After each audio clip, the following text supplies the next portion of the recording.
اعوذ باللہ من الشیطان الرجیم، بسم اللہ الرحمن الرحیم۔ السلام علیکم۔ آج ہم بات کریں گے صدقہ کس کو دینا چاہیے، صدقہ دینے کا صحیح طریقہ کیا ہے، صدقہ دینے کی فضیلت کیا ہے، صدقہ کس کو دینا چاہیے، صدقے میں کیا چیز دینا سب سے زیادہ افضل صدقہ ہے۔ یہ چند ایک باتیں آج میں آپ لوگوں کے ساتھ شیئر کرنے جا رہی ہوں، جسے جان کر آپ کو اور مجھے انشاءاللہ بہت زیادہ فائدہ حاصل ہوگا۔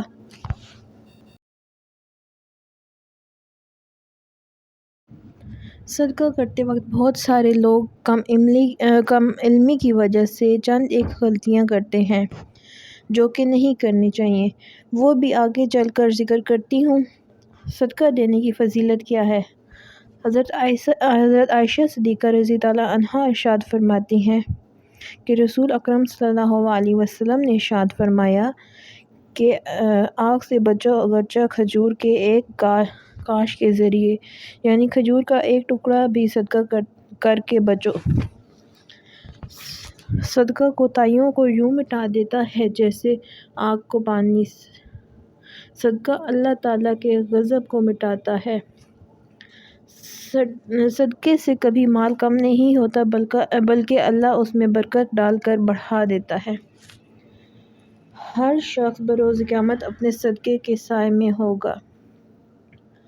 صدقہ قبر کی گرمی سے بچاتا ہے۔ اخلاص سے کیا گیا صدقہ بندے اور آگ کے درمیان پردہ ہے۔ صدقہ برائی کے 70 دروازے بند کرتا ہے۔ صدقہ جہنم سے بچاؤ کا ذریعہ ہے۔ صدقہ بری موت سے بچاتا ہے۔ صدقہ عمر بڑھاتا ہے۔ صدقہ نبی کریم صلی اللہ علیہ وسلم نے ارشاد فرمایا کہ صدقہ بلاؤں کو ٹال دیتا ہے۔ اگر گھر کے اندر کوئی مصیبت ہے، کوئی پریشانی ہے، کوئی بیماری ہے تو آپ صدقہ کریں، انشاءاللہ آپ کی وہ پریشانی ضرور حل ہو جائے گی۔ صدقہ کس چیز کا دینا سب سے افضل ہے۔ بعض لوگ کیا کرتے ہیں کہ وہ بکرے کا گوشت بھی صدقہ کرتے ہیں، یا مرغی کا گوشت، یا پھر اسی طرح دال کا صدقہ یا انڈے وغیرہ کا صدقہ نکالتے ہیں۔ تو اگر ان کو سمجھایا بھی جائے کہ اس کے متبادل جو رقم ہے اس سے کسی اور چیز خرید کر بھی صدقہ کی جا سکتی ہے، لیکن وہ نہیں مانتے۔ وہ لوگ بازل ہوتے ہیں کہ نہیں، گوشت کا صدقہ دینا ہی سب سے افضل ہے، کسی چیز کا صدقہ دینا سب سے افضل ہے۔ اور یہ بھی دیکھا جاتا ہے کہ وہ لوگ گوشت خرید لیتے ہیں اور پھر چیل کووں کو کھلا دیتے ہیں، یا دریا میں پل کے اوپر کھڑے ہو کر نہر میں بہا دیتے ہیں کہ یہ مچھلیاں کھائیں گی تو یہ سب سے افضل صدقہ ہے، بہت زیادہ ثواب ملے گا۔ یا پھر کہیں جنگل وغیرہ میں پھینک دیا جاتا ہے کہ یہاں یہ جنگلی جانور کھائیں گے تو یہ سب سے افضل صدقہ ہے۔ دال وغیرہ چھتوں پر گرا دی جاتی ہے یا ایسے ہی زمین پر رکھ دی جاتی ہے تاکہ یہ پرندے کھائیں گے تو یہ سب سے افضل صدقہ ہے۔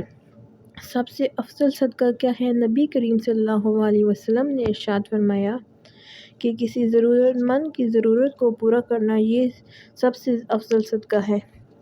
اب کسی شخص کو پیسوں کی ضرورت ہے، وہ پریشان ہے، اس نے مکان کا کرایہ بھرنا ہے، اسے پیسوں کی سخت ضرورت ہے، یا پھر کسی کا بچہ بیمار ہے، اس کی طبیعت خراب ہے، اس کو دوائی کی ضرورت ہے، پیسے نہیں ہیں، اور جو بیمار کو اگر آپ بکرے کا گوشت دیں گے، اسے تو ضرورت ہے دوائی کی، اسے تو دوائی چاہیے جان بچانے کے لیے، تو اب جو چیز ضرورت مند کو فائدہ پہنچائے وہ ہی سب سے افضل صدقہ ہے۔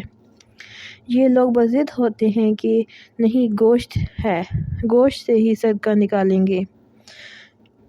نہیں، جس چیز کی جس کو ضرورت ہو اس کی ضرورت کو پورا کرنا سب سے افضل صدقہ ہے۔ کسی کو کپڑوں کی ضرورت ہوتی ہے، کپڑے لے دیں، کسی کو پیسوں کی ضرورت ہوتی ہے، اس کی ضرورت کو پورا کریں، کسی کو کھانے کی ضرورت ہوتی ہے، اس کو کھانا کھلائیں، کسی کو راشن کی ضرورت ہوتی ہے، اس کو راشن دلائیں، کسی کو دوائی کی ضرورت ہوتی ہے اس کو دوائی دلائیں۔ جس چیز کی جس کو ضرورت ہوتی ہے اس کی ضرورت کو پورا کرنا سب سے افضل صدقہ ہے، نہ کہ چیل کووں کو گوشت کھلانا، یہ سب سے افضل صدقہ ہے۔ اب صدقہ کس کو دینا چاہیے؟ ہم کیا غلطی کرتے ہیں یہ جانتے ہیں؟ بعض لوگ کرتے ہیں کہ قریبی رشتہ داروں میں حقدار موجود ہوتے ہیں لیکن وہ آپس کی وجہ سے وہاں صدقہ نہیں دیتے بلکہ دور کسی اور انجان آدمی کو صدقہ دیتے ہیں۔ نبی کریم صلی اللہ علیہ وسلم نے ارشاد فرمایا کہ کسی اور مسکین کو صدقہ دینا بھی ایک صدقہ ہے، اور وہی صدقہ کسی اپنے قریبی رشتہ دار کو دینا، یہ 2 صدقے ہیں، یعنی ایک تو صدقے کا ثواب اور دوسرا صلہ رحمی کا ثواب ہے۔